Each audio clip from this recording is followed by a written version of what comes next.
하나님을 돕는 자라는 제목으로 하나님의 말씀 증거하도록 하겠습니다. 지난주부터 우리는 시온의 구원과 영광을 위해 하나님께서 행하신 일이 뭔지에 대해서 우리가 함께 나누고 있습니다. 하나님께서 행하신 일이 뭔지 그걸 잘 보여주는 표현이 뭐라고 했습니까? 붉은 옷을 입고 오신 하나님이라고 했죠. 붉은 옷을 입고 오신 하나님. 붉은 옷을 입고 오신 하나님, 이게 뭘 말하는 거라고 했습니까? 에돔으로 대표되는 이 만민에게 하나님께서 진노하셔서 그들을 포도주 틀을 밟아서 철저히 심판하실 때 그들의 포도즙, 곧 그들의 피가 튀어서 그 옷이 붉어진 것이라고 했습니다. 다시 말해서 이건 만민의 심판 가운데서 당신의 백성들을 긍휼히 여기셔서 그들의 죄와 사망을 하나님께서 대신 다 짊어지셔서 그들을 구원해내신 걸 비유로 말씀하고 있는 거라고 했습니다. 그러니까 이 말씀은 붉은 옷을 입고 오신 하나님, 이 말씀은 하박국 선지자의 기도에 하나님이 응답하신 것으로 보시면 됩니다. 하박국 3장 2절에 보면 하박국이 이렇게 기도하죠. 여호와여, 주는 주의 일을 이 수년 내에 부응하게 하옵소서. 이 수년 내에 나타내시옵소서. 진노 중에라도 긍휼을 잊지 마옵소서. 하나님께서 이 기도에 응답하셔서 진노로 하나님께서 악한 이 만민을, 이 세상을 하나님께서 철저하게 심판하실 때 그들 중에 있는 당신의 백성들을 긍휼히 여기시고 그들의 죄와 그들의 사망을 하나님께서 대신 다 짊어지셔서 그들을 구원해 주시는 거라는 거예요. 이게 붉은 옷을 입고 오신 하나님. 그러니까 붉은 옷을 입고 오시는 하나님은 당신의 백성들을 향한 하나님의 긍휼, 하나님의 사랑, 하나님의 은혜를 보여주시는 표현이죠. 그러니까 우리는 이런 말씀을 보면서 이 속에 담겨있는 하나님의 은혜를, 하나님의 긍휼을 봐요. 우리를 향한, 나를 향한 하나님의 사랑을 봐요.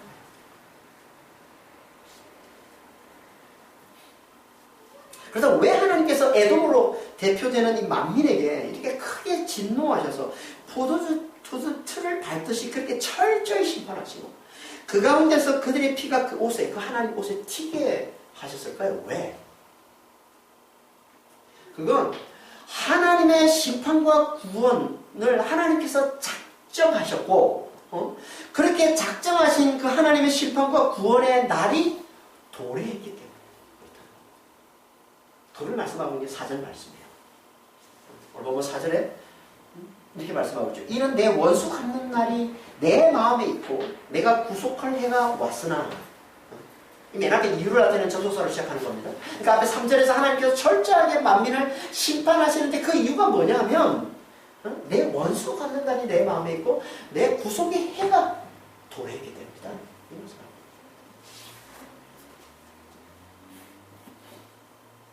원수 갚는 날 그리고 구속의 해, 이거는 우리가 앞에서도 몇 차례 살펴봤던 단어입니다. 이사야서 34장 8절에서도 우리가 살펴봤었고 이사야서 61장 2절에서 살펴봤었는데 이사야서 61장 2절 말씀만 잠깐 보겠습니다. 이사야서 61장 2절에 보면 여호와의 은혜의 해와 우리 하나님의 보복의 날을 선포하여 모든 슬픈 자를 위로하되,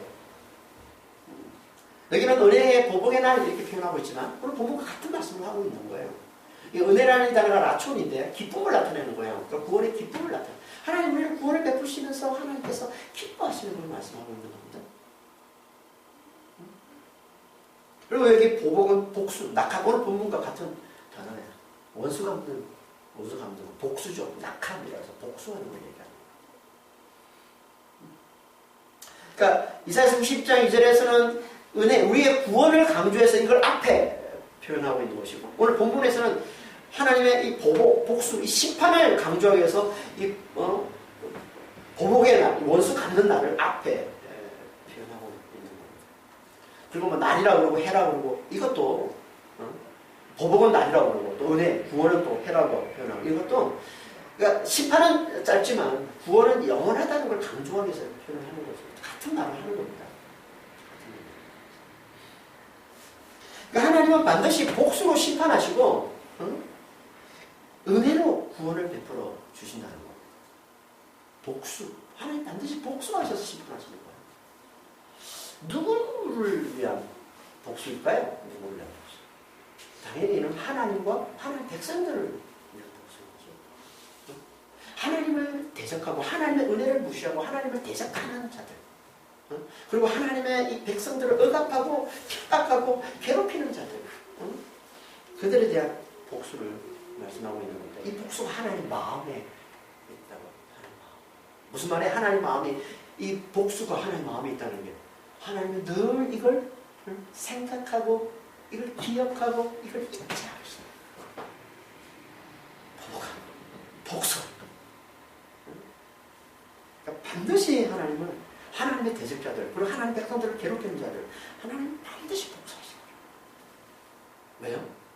그래야 하나님이 다스리시는 하나님의 해가 세워집니다. 그래야 하나님 백성들이 온전한 구원을 누리며 살아갈 수 있습니다. 그래서 이걸 다른 말로 뭐라고 해요? 구속의 해가 왔다. 구속의 해. 그러니까 하나님의 마음에 있는 이 복수를 행하시는 게, 이게 뭐라는 거예요? 하나님의 백성에 대한 구속이라는 겁니다. 구속. 구속은 뭐 수갑차고 깜복에 들어가는 얘기하는 게 아니라, 이 구속은 구원을 얘기하는 겁니다. 구원과 같은 거예요. 그러니까 구원을 좀 더 구체적으로 표현하고 있는 게 구속이라는 단어예요. 이 간이라는 단어입니다. 이 구속이 뭔지에 대해서 우리가 앞에서 여러 차례 살펴봤습니다. 그렇죠? 그래서 이 의미를 정확히 잘 알고 있나요? 이렇게 또 잘 물어보면 잘 이렇게 대답을 잘 못해요. 구속. 앞에 여러 차례 살펴봤는데도 막상 또 이렇게 물어보면 이게 뭐더라? 이걸 한마디로 뭐냐면 기업을 대사주는 걸 얘기하는 겁니다. 기업을 대사. 정확하게 풀어서 얘기하면 부자 친족이 그 친족 중에 망해서 기업을 물을 수 없는, 그러니까 기업을 이어받을 수가 없는, 기업이 곧 당신 땅이고 생명인 겁니다. 기업을 물을 수 없는 이 가난한 친족을 대신해서 그 기업을 대사주는 거예요. 이걸 가입니다. 이게 뭘 의미하는 거라고 했습니까? 이건 하나님께서 죽을 수밖에 없는 우리를 대신해서 값을 지불하고 우리를 구원해내신 걸 말씀하는 거라고 그랬죠. 신약으로 하면 그리스도의 대속의 은혜, 그리스도를 내어주시고, 그리스도를 내어주시고 우리를 구원하시는 이 그리스도의 대속의 은혜를 표현하고 있는 게, 비유적으로 표현하고 있는 게 바로 이게 구속이라는 거예요. 기업을 대사주는 구속. 그러니까 이 말은, 구속이라는 이 말은 뭐와 같은 단어예요? 우리가 지난 시간에 살펴봤던 붉은 옷을 입고 오시는 하나님과 같은 말인 거죠. 붉은 옷을 입고 오시는 하나님 뭐라고 했어요? 우리의 죄와 우리의 사망을 대신 짊어지셔서 우리를 구원하시는 거라고 그랬잖아요. 응? 구속도 그런 의미잖아요. 같은 의미. 그래서 3절에 보면 하나님께서 우리의 죄와 우리의 사망을 짊어지셔서 그 피가 그옷에 튀고 그 옷이 더럽혀졌다 할 때, 옷을 더럽혔다 할 때 그 더럽히다는 단어도 똑같이 구속과 같은 단어예요.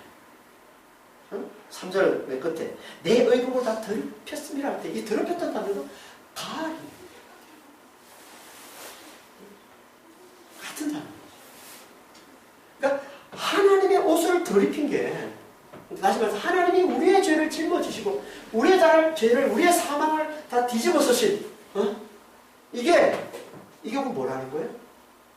우리 대신해서 값을 지불하고 우리를 구원해 주시고,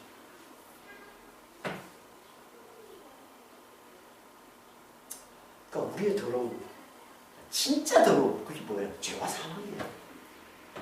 진짜 더러운 죄와 사망입니다. 이 진짜 더러운 이 죄와 사망을 우리의 것인데 그걸 가져가시는, 이게 구속, 이게 구원. 하나님 그걸 가져가십니다.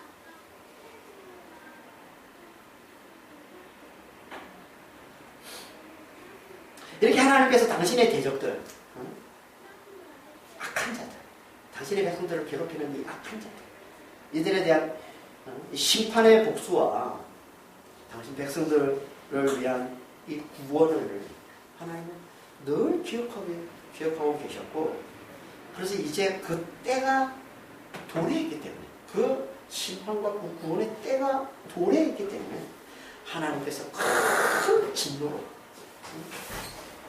만민을 심판하시고 그 가운데 있는 하나님의 백성들을 구원해내신 것이다 라고 말씀하고 있습니다.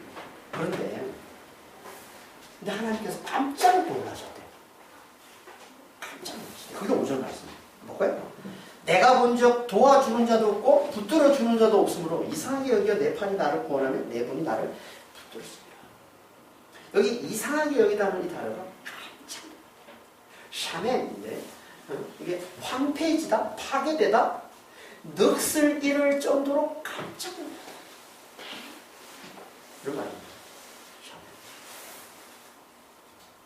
돕는 자가 없어서 하나님이 심판과 구원을 행하시는 거 보니까 돕는 자가 없고 붙들어주는 자가 없어서 하나님이 깜짝 너무나 놀라십니다. 뭘 말하는 걸까 이게? 이걸 우리가 제대로 이해하려면 이거 똑같은 말씀을 하고 있는 59장 16절 말씀을 우리가 다시 한번 살펴봐야 됩니다. 우리가 살펴봤던 강의 때 59장 강의하면서 살펴봤던 말씀인데 이걸 같이 한번 살펴봐야 돼요. 같은 말씀을 하고 있는 겁니다. 이사야서 59장 16절입니다. 사람이 없음을 보시고 중재자가 없음을 이상히 여기셨으므로 자기 팔로 스스로 구원을 베푸시며 자기 공의로 스스로 의지하사, 자기의 공의를 스스로 의지하사, 자기의, 이게 번역이 좀 매끄럽지 않은데요. 아무튼 오늘 본문과 같은 말씀을 하고 있어요. 오늘 본문에서는 분이 나를 붙들었다고 그랬는데 여기서는 하나님의 공의가 스스로 자기를 붙들었다, 이런 표현이에요. 근데 이걸 이제 똑같은 단어인데 16절에서 이렇게 표현하고 있고 63절 5절에서는 또 이렇게 표현하고 있는데, 원어로 보면 히브리어로 보면 똑같은 단어입니다. 근데 공의와 분이라는 단어는 달라요. 공의와 분. 좀 이따 제가 설명해드리겠습니다. 여기 보면 여기도 똑같이 깜짝 놀라셨대요. 이상히 여겼다고 그랬죠. 깜짝 놀랐다는 거야, 하나님이. 근데 왜 깜짝 놀랄 때? 사람이 없어서. 정확히 말하면 중재자가 없어서 깜짝 놀랐다. 중재자. 지난 강의할 때도 잠깐 살펴봤지만 오늘 자세히 이제 이 단어를 한번 살펴보려고 합니다. 중재자. 이 중재자라는 이 단어가 파가인데요.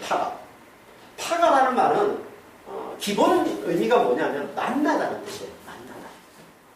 그래서 이 단어가 아주 뜻이 좀 이렇게 다양합니다. 좀 풍성한데요. 이게 누구를 죽이기 위해서 만나면요, 이게 죽이다는 의미가 되는 거예요. 파가나다, 치다, 죽이다, 이런 뜻으로 써요. 그런데 근데 이 단어가 사역동사로 쓰일 때는 뜻이 좀 달라집니다. 파가라는 단어가, 이게 보통 일반 동사, 이게 칼형이라고 하는데, 칼동사라고 하는데, 히브리어로. 일반 동사 쓸 때는 만나다, 심판하다, 치다, 죽이다, 이런 의미지만, 이게, 사역동사, 히필동사라고 하는데, 히브리어로. 이 사역동사로 쓰이게 되면 뜻이 좀 달라져요. 사역동사가 뭐예요? 사역동사는, 시키는 걸 얘기하는 겁니다. 그러니까 만나게 하다라는 말이에요. 만나게 하다라는 의미로 쓰이게 되면 또 다른 의미를 갖게 되는데, 그걸 잘 말씀해주고 있는 본문이 이사야서 53장이에요. 이 똑같은 단어를 이사야서 53장에서 이렇게 말씀하고 있어요. 이사야서 53장 6절 12절입니다. 이사야서 53장 6절에 보면 여호와께서는 우리의 모두의 죄악을 그에게 담당시키셨다 할 때 이 담당시키다는 단어가 파가예요. 히필이 목소리. 만나게 하다. 하나님께서 그에게, 종이죠, 그리스도죠, 그에게 모든 죄악을 만나게 하신 거예요. 그러니까 모든 죄악을 그리스도에게 만나게 해서 그에게 지워주신 것, 이걸 말씀하고 있는 거예요. 사역동사로 쓸 때 이렇게 짐을 지우다는 뜻으로 쓰는 겁니다. 그리고 12절에서도 또다시 파가라는 단어가 쓰이는데 어떤 의미로 쓰이냐면, 그가 많은 사람의 죄를 담당하며 범죄자를 위하여 기도하였느니라 할 때 이 기도하다라는 단어가 파갑니다. 파가 히피름이에요. 활동사. 그러니까 범죄자를 위해서 만나게 하는 거예요. 범죄자를 위해서 이 누가 기도하는 겁니까? 그가. 이게 메시아거든요. 그리스도가 기도하는 거예요. 하나님이 범죄자를 만나게 하는 거예요. 이게 기도예요. 만나게 하다는 의미예요. 이게 핵심이에요. 만나다 만나게 하다. 이게 하나님이 범죄자를 만나는 게 이게 기도하다는 의미인데 기도가 대체 뭐라는 거예요? 하나님과의 세상을 만나게 하는 게 기도예요. 그걸 다른 말로 중재하다는 거죠. 중재하다. 하나님이 세상을 만나게 하는 거예요. 좀 더 정확하게 말하면 하나님의 진노가 이 하나님이 멸망당할 자들에게는 악한 자들에게는 하나님의 진노가 그들을 만나서 그들을 멸해 주시기를 구하는 거예요. 그리고 하나님 백성들에게 하나님의 긍휼이 하나님의 은혜가 하나님의 사랑이 그들을 만나서 그들을 구원해 주시기를 구하는 거예요. 이게 기도라는 거예요. 이게 중재라는 거예요. 그리고 하나님의 은혜가 하나님의 긍휼이 만나도록 하나님의 은혜와 긍휼이 그 범죄자 그 세상이 하나님의 은혜와 긍휼을 만나도록 우리가 또 전하는 걸 그걸 전도라고 부르는 거예요. 그래서 이 기도 속에는 전도가 포함이 되는 겁니다. 그걸 전부 다 합쳐서 그걸 중재라고 부르는 거예요.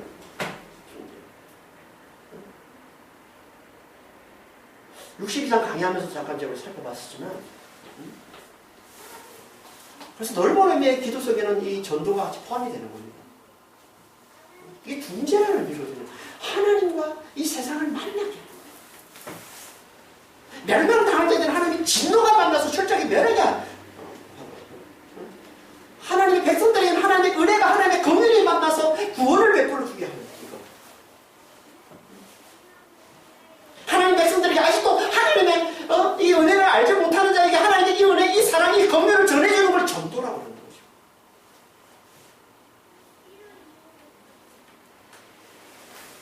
이걸 다 담고 있는 게 이게 기도예요. 이걸 다른 말로 중재라고 합니다. 그러니까 성경에서 기도라고 표현하고 있는 그 기도의 의미는요, 이 중재의 의미, 이 중보의 의미가 어떻게 보면 기본적으로 담겨있다고 보시면 돼요. 기도라는 말씀입니다.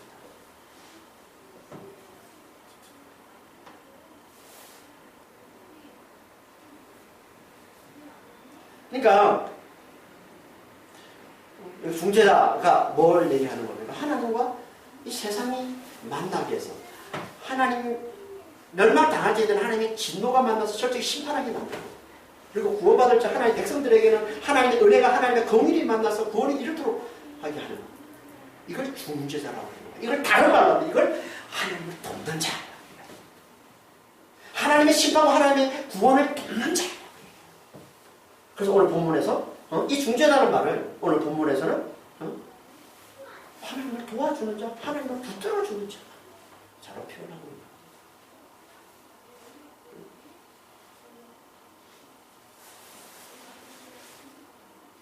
이 말은 하나님의 심판과 구원을 위해 기도로 하나님을 도와주는 얘기하는 거예요.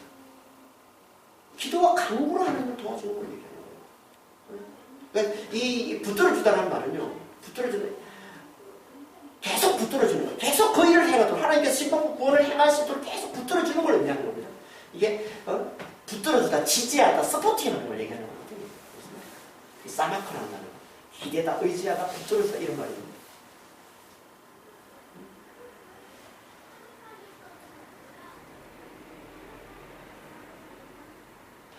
그러니까 오늘 본문에서 말하고 있는 하나님을 돕는 자, 하나님을 붙들어주는 자. 그래서 뭐 누구라고요? 하나님의 심판과 하나님의 구원을 위해 하나님이 간절히 부르짖으면서 또 끈질기게 간구하는 자를 말하는 거죠. 이들이 누굽니까? 이들이 기도와 구원을 도와주는 이들이 누굽니까? 이들이 믿는 자예요. 이들이 성도입니다. 그래서 이걸 다른 말로 3절에서 뭐라고 표현하고 있어요? 만민 가운데 나와 함께 한 자라고.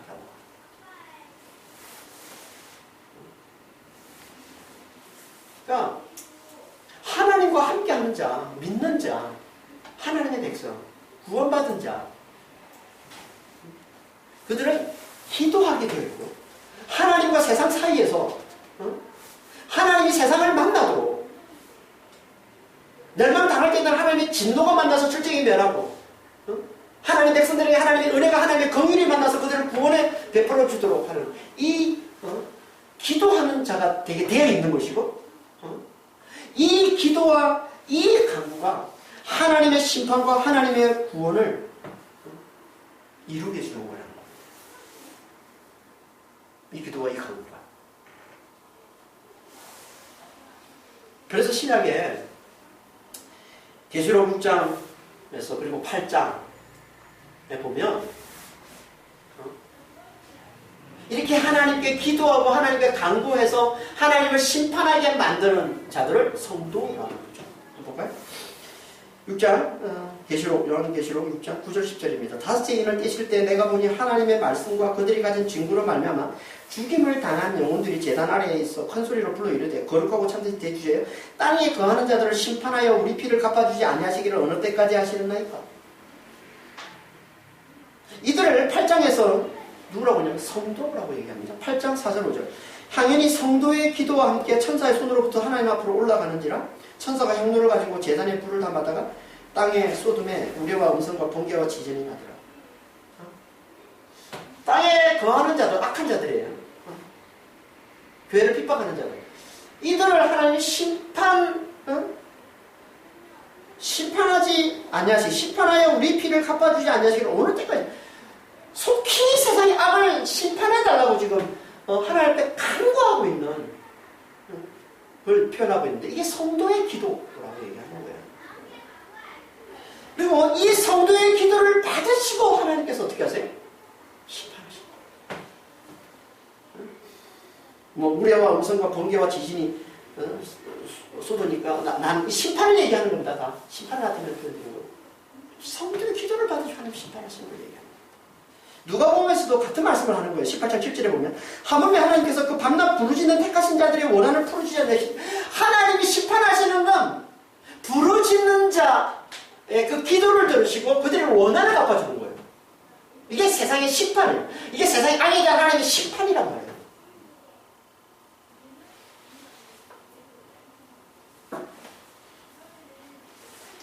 하나님은 성도, 믿는 자들의 이 기도와 간구를 들어서 심판과 구원을 이루신다는 겁니다.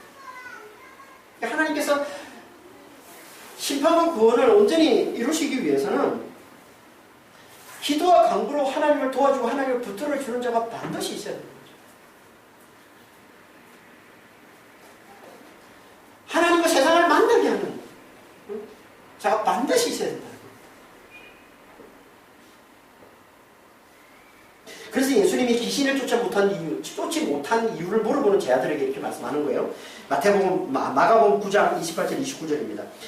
집에 들어가시매 제 아들이 조용히 묻자오되 우리는 어찌하여 너희 그 귀신을 쫓아내지 못하였나이까 이르시되 기도 외에 다른 것으로는 이런 종류가 나갈 수 없느니라. 귀신, 악한 영이에요. 귀신을 쫓아내는 건요 세상의 악을 멸하는 이 심판을 상징하는 겁니다. 그래서 표적이라고 하는 거예요. 믿는 자에게 이런 표적이 따르니 귀신을 쫓으며 그건 표적이에요. 사인인 겁니다. 보여주는 거예요. 뭘 보여주는 거예요? 하나님께서 이 세상의 악을 하나님이 철저히 심판하시게 될 걸 귀신을 쫓는 이 표적을 통해서 미리 보여주는 겁니다. 그러니까 세상에 대한 심판을 나타내는 거거든요. 그런데 귀신이 쫓겨나지 않는 이유가 뭐라고 주님 말씀하십니까? 기도하지 않기 때문에. 악한 자가 떠나지 않는 건요. 기도하지 않기 때문에.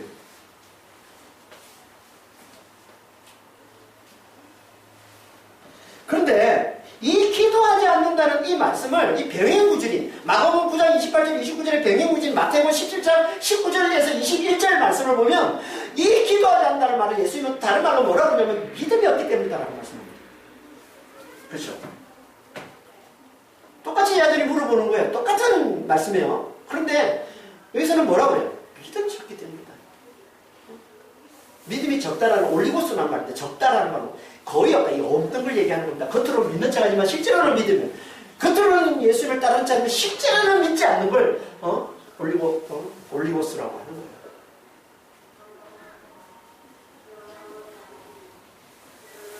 뭐라는 거예요 지금? 믿음과 기도는 지켜야 된다. 믿음이고 기도라는 거예요.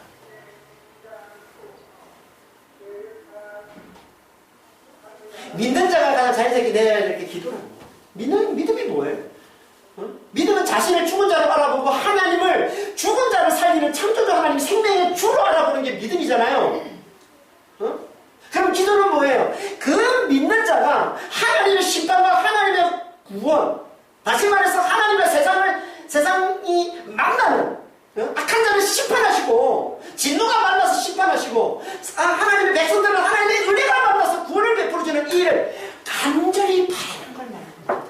기도는. 구약에서는 중재, 만나는 걸, 만나게 하는 걸 기도라고 말하지만 신약에서는 기도라는 단어가 다른 의미를 가지고 있는데 프로쇼코마이라고 그랬죠. 프로쇼코마이가 뭐라고 그랬어요? 원하는 거라고 그랬어요.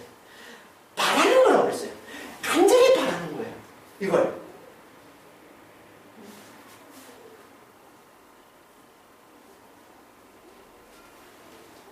간절히 바라.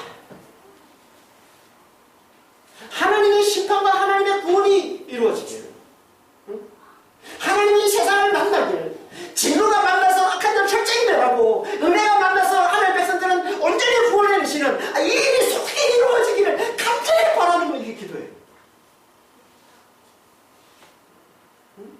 이게 간절히 바라는 자들은 당연히 아직 이 하나님의 이 은혜를 알아보지 못하는 하나님의 백성들을 찾아가서 복음을 전하는 건 당연한 거예요. 그래서 기도하는 자가 반드시 전도하게 되어 있는 겁니다. 간절히 바라는 자는, 심판과 구원을 간절히 바라는 자는 반드시 긍휼을 알지 못하는, 하나님의 긍휼을 알지 못하는 찾아가서 하나님의 복음을 전하게 되어 있는 겁니다.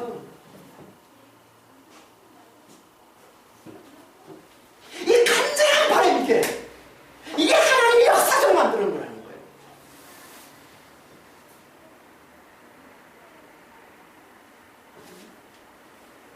왜 하나님 우리가 간절히 바랬다는 역사실까요? 그냥 하나님 봐가지고 그냥 하나님 봐가지고 그냥 역사일 때면 되는 역사하면 되는데 왜 굳이 우리에게 이 기도와 간구를 들으시고, 그래서 성경이 자주 하나님께서 기도와 간구를 들으시고 하나님 역사하신다고 그러잖아요. 자주. 왜 굳이 이 기도와 간구를 들으시고 간절히 바라는 걸 들으시고 하나님 역사하실까요? 왜? 간절히 바라는 게 뭐예요? 하나님의 은혜 없이는 전 죽은 자라는 것을, 하나님의 은혜가 있어야 우리가 살 수 있다는 것을 알아보고 온 마음을 다해, 온 힘을 다해, 온 몸을 다해서 하나님 앞에 고백하는 거죠. 하나님 그걸 받으시고 역사하십니다. 왜? 그래야만 하나님의 은혜가 온전히 영광을 받으니까. 그래요. 여러분 그렇지 않습니까? 저 같은 경우는 그런데 여러분은 어떤지 모르겠어요. 저는요, 제가 간절히 바란 건 잊어버리질 않아요. 제가 하나님께 간절히 구했던 건 잊어버리질 않습니다. 그건 제 기억에 남아요. 그걸 기억할 때마다 저는 하나님의 은혜를 찬송, 그걸 기억할 때마다 저는 하나님의 은혜를 기억하고 하나님을 찬양해요. 내가 간절히 바란 것들은 잊어버리시지가 않아요. 그래서 하나님께서 그때까지 기다리시는 겁니다. 간절히 바랄 때, 그때 비로소 하나님의 은혜가 온전히 영광을 받으십니다. 그래서 간절히 바랄 때 하나님 역사하시는 겁니다. 부르실 때 하나님 역사하시는 겁니다. 간구할 때 하나님 역사하시는 겁니다.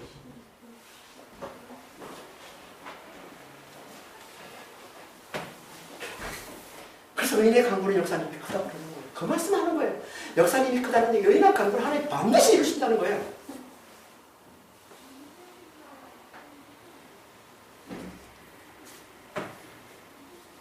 그러니까 믿는 자에게 진짜 중요한 건 기도입니다. 우리가 아직 믿음 안에, 그러니까 진리를 깨닫기 전에, 진리를 깨닫는 자리에 아직 이르기 전까지는 말씀이 중요하죠. 말씀을 계속 들으면서 진리를 깨달아야 되니까. 하지만 진리를 깨달은 자들에게는 이제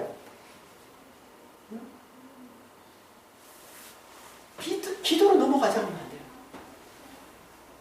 기도로 넘어가지 않으면 안 되는 겁니다. 간절한 발언으로 넘어가지 않으면 안 되는 겁니다. 하나님께서 진리를 깨달은 자에게 원하는 그 간절한 바람이 그게 진짜 진리를 깨달은 자예요. 하나님의 생명임을 진짜 깨달은 자는 그 생명 대신 그 하나님과 간절히 부르짖는 자로 나타나게 되어 있는 겁니다. 그게 진리를 깨달은 자라는 거예요. 그게 믿는 자라는 거예요. 믿는 자는 반드시 기도하게 돼 있다는 거예요.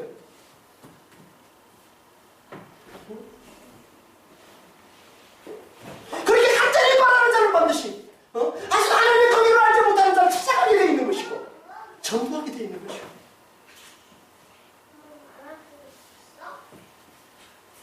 그러니까 믿는 자에서 중요한 간절한 바람이에요. 하나님 부르시는 앞에 나와서 간절히 앞에 나와서 하나님께 구하는 겁니다. 바라는 겁니다. 하나님의 심판을 하나님의 구원을 그때 비로소 하나님 역사하신다는 거예요.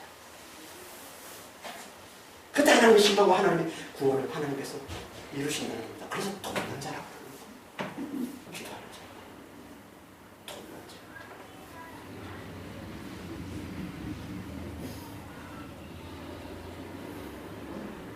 그때 돕는 자가 하나님 돕는 자가 아무도 없대요. 하나도 없대요. 하나님 붙드는 자가 아무도 없어요. 하나도 없어요. 이 말은 뭐예요? 믿는 자가 없다는 거죠. 하나님 함께 한 자가 없다는 거죠.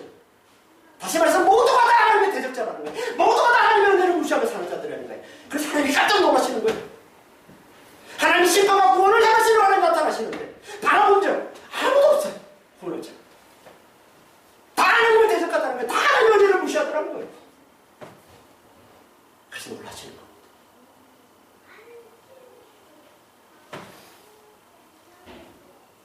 그래서 하나님 어떻게 하십니까? 내 팔이 나타나서 나를 구원했다 이렇게 말씀하십니다.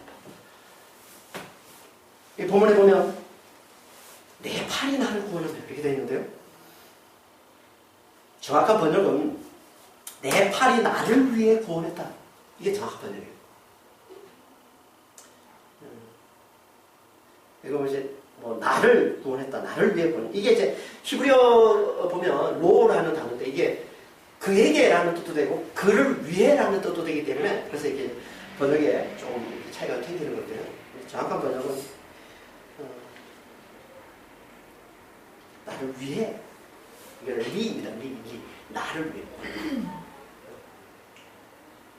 나를 위해.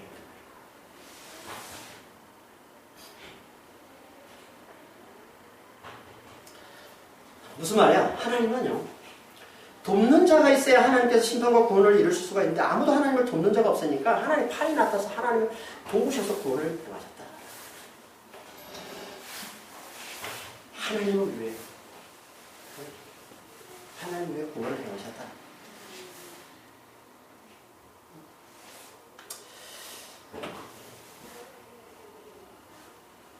그러니까 돕는 자가 없으면 하나님은 심판과 구원을 행하실 수가 없어요. 그때 하나님 팔이 나타나서 하나님을 위해 하나님을 도우셔서 구원을 행하셨다. 하나님 팔. 하나님 팔이 뭔지에 대해서 우리가 앞에서 열차 살펴봤습니다. 그렇죠? 그러니까 단순하게 하나님 팔은 그러니까 단순하게 우리가 생각하면 이거는 구원을 베푸시는 또 구원에 내시는 하나님의 능력이라고 보시면 돼요. 근데 이사야에서는 이 단어를 인격으로 말씀하시죠. 이 단어. 구원해내시는 하나님의 능력을 인격으로 하나님께서 말씀해 주세요. 그게 어디입니까? 그 본문이? 그게 이사야 53장이잖아요. 우리 너무나 우리가 잘 아는 이사야 53장. 그러니까 하나님의 팔에 대한 이야기거든요. 그래서 1절에 하나님의 팔이 나오고 그리고 2절부터 해서 그걸 인격적으로 표현해요.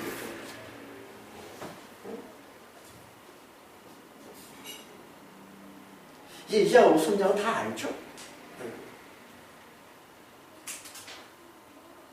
잘 모르시는 분들은 꼭 이사야서 53장 말씀을 집에 가셔서 꼭 읽어보시면 이사야서의 핵심이고 이사야서 가장 중요한 부분이고 종의 마지막 노래, 네 번째 노래 이사야서 53장 종의 노래라고 했습니다. 그래서 우리 선생님이 뭘 말씀하고 있습니까?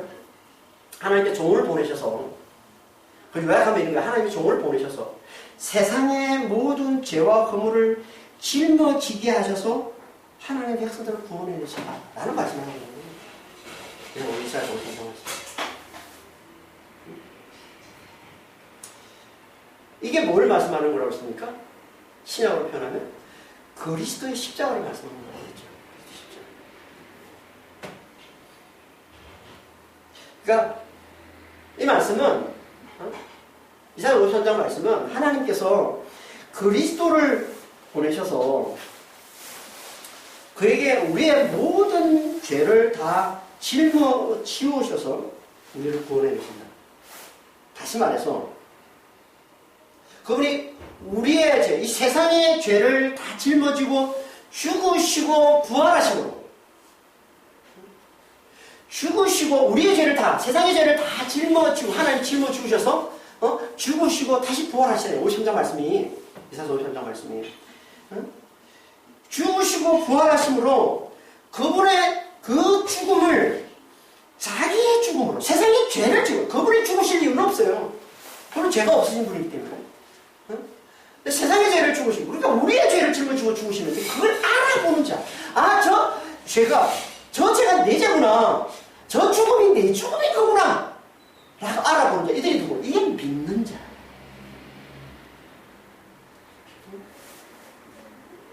이 믿는 자들에게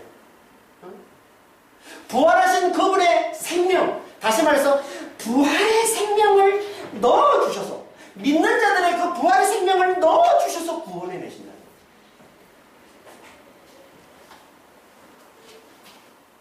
이걸 말씀하고 있는 게 하나님의 팔이 구원하셨다. 이걸 말씀하고 있는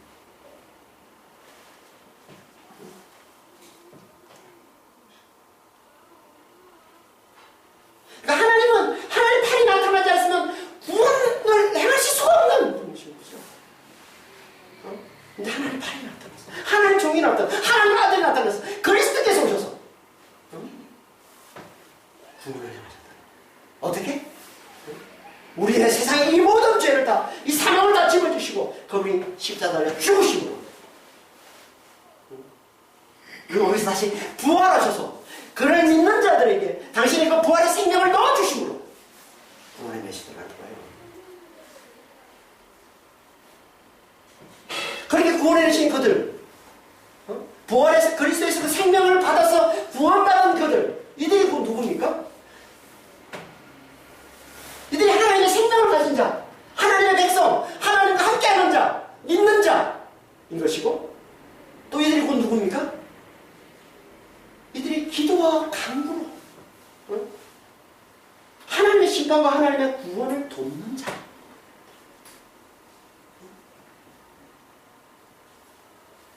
그러니까 그리스도를 믿는 자, 그리스도의 생명을 그 속에 가진 자, 부활의 생명을 믿음으로 그리스도의 생명을 그 속에 가진 자, 그리스도의 생명을 가진 자는요, 뭐로 사는 자입니까? 성령으로 산다고 그래요. 그리스도의 생명을 가진 자는 이제 성령으로 사는 자라고 그러는 거예요. 그러니까 성령으로 사는 자가 되어서 이 성령에 이끌려서 그들이 살아가는 그 삶이 그게 뭐냐면 기도와 간구로 하나님의 심판과 구원을 돕는 삶을 사는 거예요. 기도와 간구로 하나님과 세상을 만나게 하는 삶을 사는 거예요. 간절히 바라는 삶을 사는 거예요. 멸망당하자면 하나님의 진노가 섞일 만나서 철저하게 면해주기를 간절히 바라고 하나님의 백성들은 하나님의 은혜가 하나님의 긍휼을 만나서 속히 구원을 이루도록 해주시기를 간절히 바라는 삶을 살게 되는 게 성령으로 이끌림 받는 자들의 삶이라는 거예요. 그래서 이걸 계시록 우리가 좀 전에 살펴봤던 계시록 8장에서 8장 4절 5절에서 뭐라고 그래? 성도의 기도.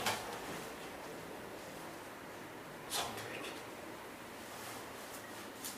기도. 하나님이 성도의 기도를 받으시고 세상을 심판하신다.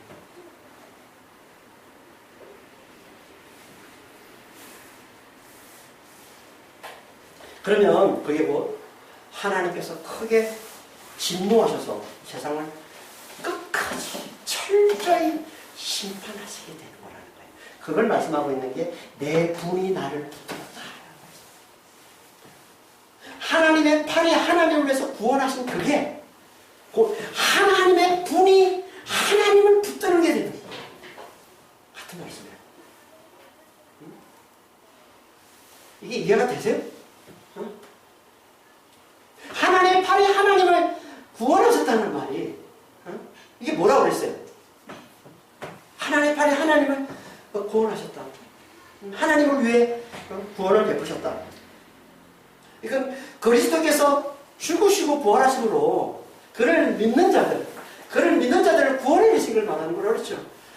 그래서 그 구원받은 그들이 어떻게 한다고요? 기도와 간구로 하나님과 이 세상 사이에서 하나님의 이 세상을 만나도록 악한 자들에게 진노를 만나고 또 하나님 백성들에게는 긍휼로 은혜로 만나셔서 속히 심판과 속히 구원을 이루도록 간절히 바라는 삶을 사는 이것이 내 팔이 하나님을 위해서 구원을 베푸셨다라는 말인 것이고 이게 뭐 이렇게 하나님을 돕는 자 기도와 간구로 구원받아서 그리스도 안에서 구원받아서 기도와 간구로 하나님을 돕는 자들이 계속 하나님께 기도와 간구로 하나님을 붙들고 있으니까 하나님의 진노가 하나님의 분이 하나님을 붙들어서 이 세상을 이 만민을 끝까지 철저하게 심판을 해내더라는 거예요. 이걸 말씀하고 있는 게 6절 말씀이에요. 그러니까 내 분이 나를 붙들었다는 말씀을 좀 더 자세히 다시 한번 말씀하고 있는 게 6절 말씀입니다. 6절에 뭐라고 말씀하고 있습니까? 내가 노함으로 말미암아 만민을 밟았으며 내가 분함으로 말미암아 그들을 취하게 하고 그들의 선을 이 땅에 쏟아지게 하였느냐. 여기 보면 분함으로 말미암아 그들을 취하게 했다라고 말씀하고 있는데 취하게 한다는 말이 무슨 말이에요? 이 말은 피에 잠기는 걸 얘기하는 거예요. 피에 잠기는. 그러니까 하나님의 진노가 워낙 커서 그러니까 마치 포도주 틀을 하나님이 짓밟는데 그 포도주 틀에서 터져 나온 그 포도즙이 그 피가 너무 많아. 그래서 그 피에 잠기는 걸 얘기하는 거예요. 그걸 취했다. 이사야서 49장 26절입니다.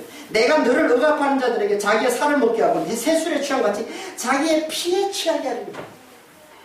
뭘 나타내는 표현이겠습니까? 하나님의 진노가 얼마나 큰지 그로 인해서 그 만민들이 당하는 그 멸망이 얼마나 극심한지를 보여주는 거죠. 철저하게 멸망을 보여주는 거예요. 이게 취하게 되는 거예요. 피에 잠기는 거예요. 그리고 그들의 피가 땅에 쏟아진다 라고 말씀하고 있는데 이 말은요 희생제사를 나타내는 표현입니다. 이사야 34장 6절 8절입니다. 여호와의 칼이 피, 곧 어린 양과 염소의 피에 만족하고 기름 곧 순양의 콩팥기름으로 윤택하니 이는 여호와를 위한 희생이 보수라 있고 큰 살육이 에돔 땅에 있습니다. 들소와 송아지와 수소와 함께 도살장에 내려가니 그들의 땅이 피에 취하여 흙이 기름으로 윤택하리라. 이것은 여호와께서 보복하신 날이요 시온의 성소를 위하여 시험하십니다. 이게 어려운 말씀이에요. 어려운 말씀이에요. 제가 이렇게 짧은 시간에 다 이렇게 잘 들으셔서 잘 이해하시기 바랍니다. 여기 보면 뭘 말씀하고 있는 거야? 에돔의 심판을 말씀하고 있는 건데요. 에돔의 살육, 에돔을 철저하게 하나님이 심판하시는, 그래서 에돔을 철저하게 멸하시고 죽이시는 살육을 뭐에 비유해서 말씀하시는? 희생제사에 비유해서 말씀하고 있는 거예요, 지금. 그러니까 이게 어린 양, 염소, 순양, 이런 다 에돔의 백성을 상징하는 거고요. 들소, 송아지, 수소는 에돔의 지배층을 상징하는 겁니다. 그러니까 에돔에 있는 백성이고 지배층이고 모든 자들이 다 철저히 살육을 당하는 그게 하나님을 만족하게 하는 희생제사. 하나님을 만족하게 하는 희생제사. 이게 희생이 보수라 있고, 여호와를 위한 희생이 보수라 있고, 이 희생이라는 말이 제바, 희생 제사, 희생 제물을 나타내는 겁니다. 희생 제사를 왜 드립니까? 한마디로 희생 제사는 하나님의 진노를 가라앉히기 위해서 드리는 게 희생 제사예요. 그렇잖아요. 하나님 우리 예수님께서 왜 희생 제사가 되셨잖아요. 제사가 되신 거 왜 제사가 되셨어요? 그래서 우리가 구원받은 겁니다. 하나님의 우리를 향한 하나님의 진노가 그 희생 제사를 통해서 하나님이 거치신 거예요. 그래서 우리가 구원받은 거 아닙니까? 근데 그 말씀하고 있는 거란 말이에요. 이 에돔의 사륙이, 에돔이 철저하게 내려지는 이것이 하나님께 희생 제사가 되는 거예요. 하나님이 기뻐하시, 하나님을 만족하는, 다시 말해서 하나님의 진노를, 하나님의 보복을 거치는 희생 제사가 돼요.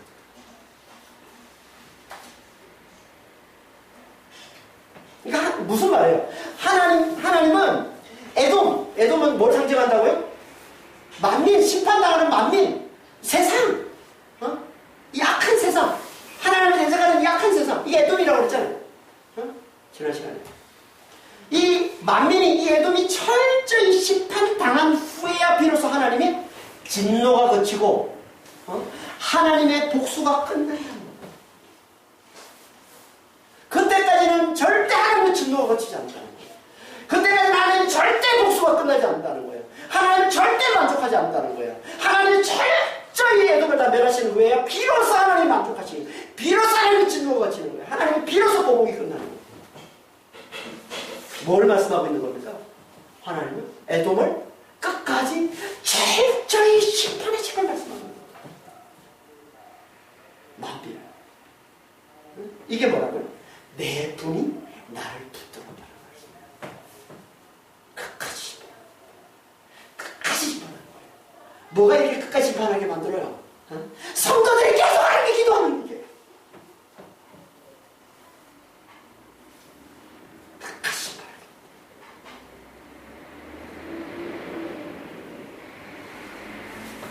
누구만 남습니까?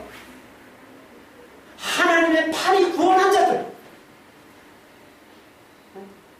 하나님의 팔로 구원받은 자들만 남고 나머지는 다 철저하게 끝까지 하나님이 심판하셔서 다 멸하신다는 거예요.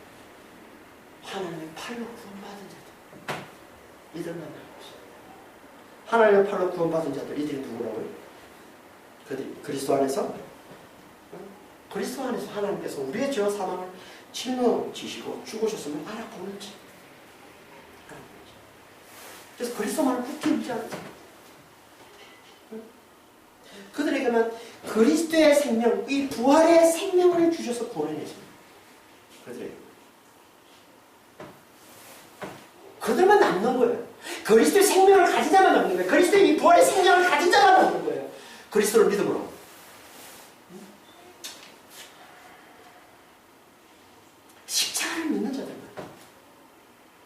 십자가를 믿는 자들만. 이 부활의 생명, 이 하나님의 생명, 이 그리스도의 생명을 받아서 영원토록 구원을 누리게 되는 것이고, 그렇지 않은 나머지는 다 하나님이 끝까지 하나님 심판해 계신다는 거예요.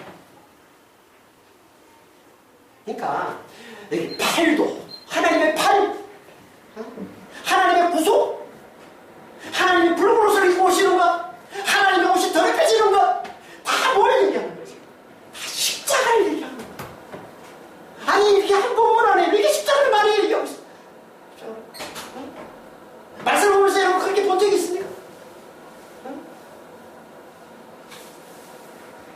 성경은요 항상 십자가를 얘기하는 거예요. 우리가 그걸 읽어낼 능력이 없어가지고, 그 읽어내는 지혜가 없어가지고 그걸 보지 못할 뿐이지, 성경은 다 십자가를 얘기하는 겁니다.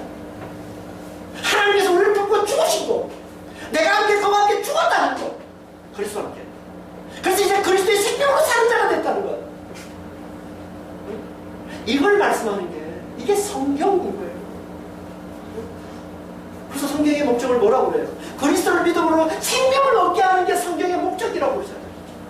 성경이 기록된 목적은 하나예요. 그리스도를 믿음으로 생명을 얻게 하는 거예요. 요한복음 20장 31절이에요.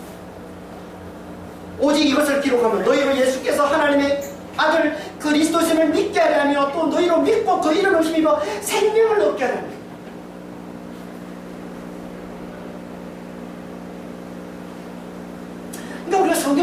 살면서 이걸 깨닫지를 못하면 아무리 성경을 많이 읽어도 헛공부죠.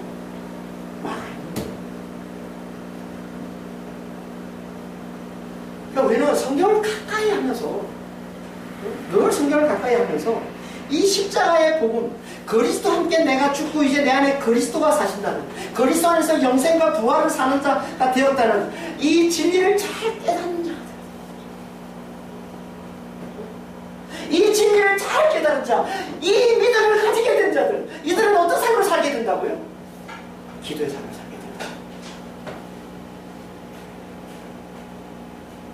하나님이 세상을 만나게 하는, 멸망당할 자들은 하나님의 진노가 만나서 철저하게 멸하고, 구원받은 하나님의 백성들에게는 하나님의 은혜가, 하나님의 공의를 만나서 그들은 속히 구원에 이르게 하기를 구하는 이 기도의 삶, 이걸 간절히 구하는, 이걸 부르짖고 간절히 이걸 구하며 살아가는 이 삶을 살게 된다는 거예요. 이게 믿는 자라는 거예요.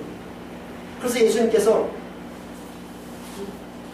이렇게 말씀하셨는데, 누가복음 18장 7절 8절에서 하물며 하나님께서 그 밤낮 부르짖는 택하신 자들의 원한을 풀어주지 아니하시겠느냐, 그들에게 오래 참으시겠느냐, 내가 너에게 이르노니 속히 그 원한을 풀어주시리라. 그러나 인자가 올 때 세상에서 믿음을 보겠느냐.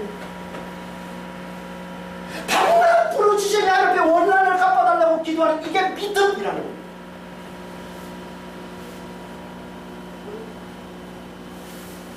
하나님이 세상을 만나도록 하는 게 믿음이에요.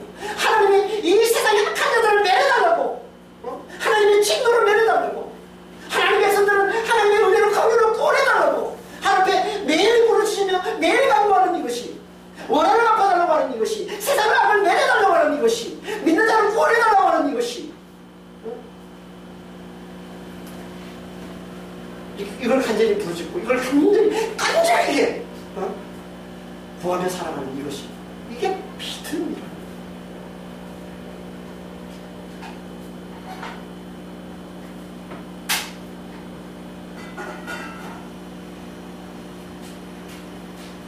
하나님은 이 믿음을, 기도하는 이 기도와 간구에 이 믿음을 타고 하나님 역사하시는 겁니다.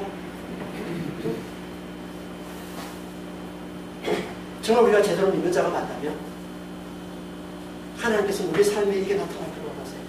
이 기도의 삶에 나타나기를 원하세요. 이 간구의 삶에 나타나기를 원하세요. 부르짖고 간절히 기도하는 이 삶에 나타나기를 원하세요. 이게 믿는 자의 능력입니다. 이걸 통해서 하나님 역사하시는 겁니다. 이걸 통해서 하나님을 심판하시고, 이걸 통해서 하나님을 구원하시는 겁니다. 기도하십시오. 간구하십시오. 간절히 구하십시오. 간절히 바라십시오. 저 요즘 하나님께서 저에게 제 마음 가운데 간절히 기도하는 것에 대한 은혜와 간절히 기도하는 것에 대한 능력과 간절히 기도하는 것에 대한 이 축복을 하나님이 제 마음 가운데 요즘 얼마나 강하게 그걸 느끼게 하시고 맛보게 하시고 또 누리게 하시고 간과하시는 줄 모르세요. 이게 믿음이라는 거예요. 간절히 기도하는 자가 믿음이라는 거예요. 간절히 구할 줄 아는 자가 믿음이라는 거예요. 교회는 그래야 된다는 거예요. 믿는 자들은 그래야 된다는 거예요. 그걸 통해서 하나님의 심판과 구원이 임해서, 그걸 통해서 하나님의 우리를 온전히 구원해주시는 그 일이 속히 이루어진다는 거예요. 아니, 세상의 심판과 영원한 구원에 이르는 그 이전에라도, 우리 삶 가운데라도 우리가 간절히 기도하면 하나님께서 그 표적으로 보여주신다니까요. 여러분 삶 가운데서 여러분 간절히 기도하세요. 제발. 악한 자들에게는 심판이 임하도록, 하나님의 진노가 만나도록, 하나님의 백성들에게는, 어려운 자들에게, 믿는 자들에게는 하나님의 공격이 만나도록, 하나님의 은혜가 만나도록 간절히 기도하세요. 그러면 표적으로 하나님께서 우리 삶 가운데 심판과 그 구원의 역사를 나타내 보여주시는 겁니다. 이것이 쌓여서 그럼 교회가 하나님이 세상을 만나도록 간절히 구하고 바라고 그렇게 교회가 일어날 때 하나님께서 세상의 심판과 하나님 백성들의 구원을 온전히 이루었습니다. 이걸 소망하면서 이제 진리를 깨달았으면 이제 진리를 깨달은 사람답게 간절히 기도하는, 간절히 바라는, 심판과 구원을 간절히 바라는, 생명을 가진 자라면, 진리를 깨달은 자라면, 하나님의 생명인 줄 알았으면 이제 하나님 앞에 그 심판과 구원을 간절히 바라는, 기도로 하나님을 돕는 그런 진실한 믿음의 성도들 가운데 예수님을 주로 기도하겠습니다. 하나님 아버지,